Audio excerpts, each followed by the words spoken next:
కమలాకర్ గారు మనకు లైవ్లో అందుబాటులో ఉన్నారు.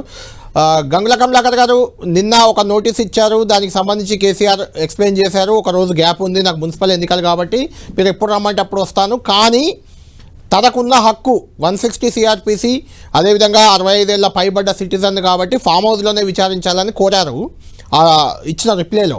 అయితే సిట్టు మాత్రం జ్యూరిడిక్షన్ పరిధి, న్యాయ నిపుణులతో మాట్లాడినట్టు తెలుస్తుంది. లా అండ్ ఆర్డర్ ఇలాంటి చాలా ఇష్యూలను దృష్టిలో పెట్టుకొని ఫామ్ హౌస్లో కాకుండా హైదరాబాద్లోనే మరొకసారి నందినగర్లోనే నోటీస్ ఇచ్చే అవకాశం కూడా ఉంది కాసేపట్లో.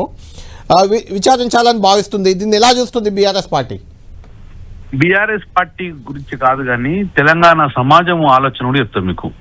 ఈ రోజు కేసీఆర్ గారికి సిట్ నోటీస్ ఇచ్చినంటే కేసీఆర్ కోసం కాదు, తెలంగాణ రాష్ట్రానికి వచ్చిన తెలంగాణ సమాజాన్ని అవమానపరిచంగా ఇచ్చినట్టే. కక్ష సాధింపు ధోరణిలో భాగమే. ఎందుకు కక్ష సాధింపు అంటే, ఎప్పుడన్నా ప్రభుత్వం మసకబారినట్టు, ప్రభుత్వం అప్రతిష్టపాలైనప్పుడు, ప్రభుత్వం అవినీతిలో కూరుకుపోయినప్పుడు డైవర్షన్ పాలిటిక్స్ లో భాగమే ఈరోజు సిట్ నోటీసులు సీరియల్ గా. ఏదైతే తెలుగు సీరియల్లో రోజు ఒక సీజన్ హరీష్ రావుకి ఇచ్చి డైవర్షన్ చేయడము, ఇట్లా సంతోష్ రావుకి ఇచ్చి లాస్ట్ కు అధినేత మీద అంటే ఇది కేవలము డైవర్షన్ పార్టీ చేసుకొని కేసీఆర్ అప్రతిష్టపాలు చేయాలి. ఏం చేయడు, అప్రతిష్టపాలు చేసి పార్టీ పరంగా లాభం పొందే విధంగా బీఆర్ఎస్ పార్టీని అగౌరవపరిచే విధంగా అప్రతిష్టపాలు చేసేలో భాగమే తప్ప కానీ ఎవ్వరు కూడా దీన్ని స్పందిస్తలేరు, హర్షిస్తలేరు. కేసీఆర్ గారు నోటిస్తే చాలా ప్రజలు బాధపడ్డారు, తెలంగాణ సమాజం బాధపడ్డారు, ఈవెన్ కాంగ్రెస్ కూడా బాధపడ్డారు. పనికిరాని ఇది ఫోన్ ట్యాపింగ్ అనేది పనికిరాని ఇష్యూ. ఫోన్ ట్యాపింగ్ లో ఎప్పుడు ఏ ముఖ్యమంత్రి ఏ ఒక్క మంత్రి ఇన్వాల్వ్మెంట్ కారు. ఇది law and order issue, police department issue. కాబట్టి ఆ ఇష్యూలలో మమ్మల్ని లాగడం అంటే కేసీఆర్ మీద కానీ టీఆర్ఎస్ పార్టీ అంటే ఎంత భయమో ప్రభుత్వానికి కనబడుతుంది. అందులో భాగంగానే మాట్లాడుతున్నారు. రైట్.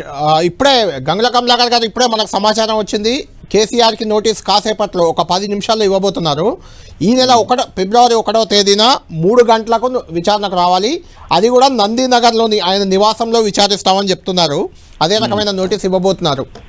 సిద్ధంగా ఉన్నారా వివరించేందుకు?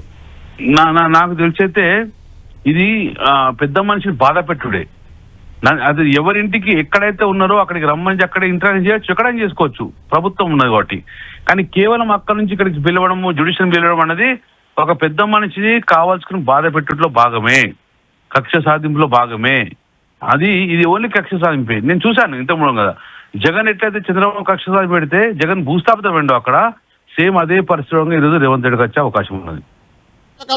ఏంటి ఎక్కడైతే ఉంది విచారణ? ఫామ్ హౌస్ లో అయితే ఏంటి, నందినగర్ అయితే ఏంటి? ఇది కూడా కేసీఆర్ గారి నివాసమే కదా. అదే నేనేమంటున్నా, కేసీఆర్ గారు ఎక్కడైతే ఉన్నదో అక్కడే తీయచ్చు కదా, ఇక్కడ తీసుకొచ్చేందుకు గౌరవం ఇవ్వాలి, వయసుకు గౌరవం ఇవ్వండి. 65 years దాటిపోయింది. సో అతనికి కూడా అతని ఇంట్రెస్ట్ ఉంటుంది, అతను ఎక్కడ ఊరుకోవచ్చు. ఇవాళ రేపు రిజిస్ట్రేషన్ ఎక్కడ పోతున్నారు, ఆ గౌరవం ఇవ్వకుండా కక్ష సాధింపు భాగం అనిపిస్తుంది నాకు. అని ఇంగ్ కాదు కదా, పెద్ద మనిషి కదా, దానికి గౌరవం ఇచ్చే అవకాశం ఉన్నా కూడా అక్కడే సిట్ నోటీసులు ఇచ్చి అక్కడనే ఇంటరాక్ట్ చేసే అవకాశం ఉన్నది, అక్కడనే చర్చ జరుగుతుంది. కానీ తీసుకొస్తుందంటే కేవలం కక్ష సాధింపుకు బాగా ఉంటుంది. మరి అంటే ఏంటి గంగుల కమలాకర్ గారు, ఈ ఫోన్ ట్యాపింగ్ పై సరే కేసీఆర్కి నోటీసు, మిగిలిన నోటీసులు అవన్నీ కొంచెంసేపు పక్కన పెడదాం. అంటే ఫోన్ ట్యాపింగ్ బీఆర్ఎస్ ప్రభుత్వ హయాంలో ఖచ్చితంగా 10 ఏళ్లలో జరిగింది. ఈవెన్ ఓటుకు నోటు వ్యవహారంలో రేవంత్ రెడ్డిని పట్టుకున్నా, ఆ తర్వాత దుబ్బాకలో రఘునందన్ రావు డబ్బులు పంపకాన్ని గుర్తించిన, లేదంటే మునుగోడులో ఓన్లీ ఆయన ఎవరు రాజగోపాల్ రెడ్డి గారి డబ్బులు మాత్రమే పట్టుకున్నా, వీటన్నిటి వెనుక ఫోన్ ట్యాపింగే కారణం. ఫోన్ ట్యాపింగ్తోనే ఇవన్నీ తెలిసాయి పోలీసులకి. ఫోన్ ట్యాపింగ్ అనేది ఏ ప్రభుత్వంలో ఉన్న పెద్దలు చేయరు. ఇది పోలీస్ డిపార్ట్మెంట్ కానీ, లా అండ్ ఆర్డర్ ఇష్యూలు కానీ, ఎక్కడన్నా ఎక్స్ట్రీమిస్ట్ ఇష్యూలు కానీ డెఫినెట్ గా ట్రేస్ చేసే బాధ్యత పోలీస్ డిపార్ట్మెంట్. ఇది పోలీస్ డిపార్ట్మెంట్ ఉన్న పరికరాల ద్వారా వాళ్ళు కనుగొనే విధం ఉంటుంది. ఎప్పుడైనా హైదరాబాద్ లో ఒక బాంబింగ్ జరుగుతుందని ఆలోచన వచ్చినప్పుడు ఫోన్ ట్యాపింగ్ ద్వారా చేసుకుంటుకోవచ్చు, పోలీస్ డిపార్ట్మెంట్ ఉన్న వాళ్ళ యాప్స్ ద్వారా చేసుకుంటుకోవచ్చు. సో రేపు పొద్దున ఇప్పుడు 1000 కోట్ల రూపాయలు తీసుకుపోతున్నప్పుడు పట్టుకోదా, అది ఇల్లీగల్ మనీ ఉన్నప్పుడు. సో అది ఫోన్ ట్యాపింగ్ ద్వారా చేసుకున్నది పోలీస్ డిపార్ట్మెంట్ తప్ప, కానీ మన మంత్రులకు ముఖ్యమంత్రికి అవకాశం ఉండదు కదా.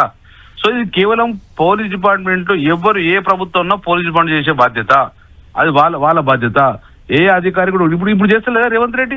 డిఫరెంట్ చేస్తే కదా. యాంటీ సోషల్ మీడియా తెలంగాణకు వచ్చిర్రా, ఇక్కడ బ్లామ్ లిస్ట్ చేస్తుండ్రా, ఇవన్నీ కూడా పోలీస్ డిపార్ట్మెంట్ రేవంత్ ప్రభుత్వం చేస్తారు కదా. రేవంత్ చేసి అంటలేం కదా మేము, రేవంత్ ప్రభుత్వంలో అధికారులు చేస్తారు. అట్లనే కేసీఆర్ ప్రభుత్వం అధికారులు చేశారు. ఈ 10 సంవత్సరాలు స్టేట్ సేఫ్ ఉందంటే కారణం పోలీస్ డిపార్ట్మెంటే కదా. కానీ గంగుల కమలాకర్ గారు అప్పుడు అధికారులు కాకుండా అధికారులపై బీఆర్ఎస్ నేతలు లేదంటే కేసీఆర్ కుటుంబ సభ్యులు వాటెవర్ హరీష్ రావు, కేటీఆర్, సంతోష్ రావు ఎవరైనా కావచ్చు, వాళ్ళు ఒత్తిడి తెచ్చి నిబంధనలకు విరుద్ధంగా ఫోన్ ట్యాపింగ్ చేయించారు. అది ఎవరో జనాలు చెప్పడం లేకుంటే ఇంకా అపోజిషన్ లీడర్లు చెప్పడం పక్కన పెడితే స్వయంగా కేసీఆర్ కూతురు కవిత గారు కూడా ఇదే మాట చెప్తున్నారు. దాన్ని ఎలా చూడాలి? ఇప్పుడున్న సిట్ అధికారులు అందరూ కూడా కేసీఆర్ పనిచేసిన వాళ్ళే కదా, మరి వాళ్ళలో భాగస్వాములు అవుతారు కదా, వాళ్ళు ప్రత్యక్షంగా పాల్గొన్నారు కదా, మరి వాళ్ళకి ఎందుకు నోటీసులు ఇవ్వరండి?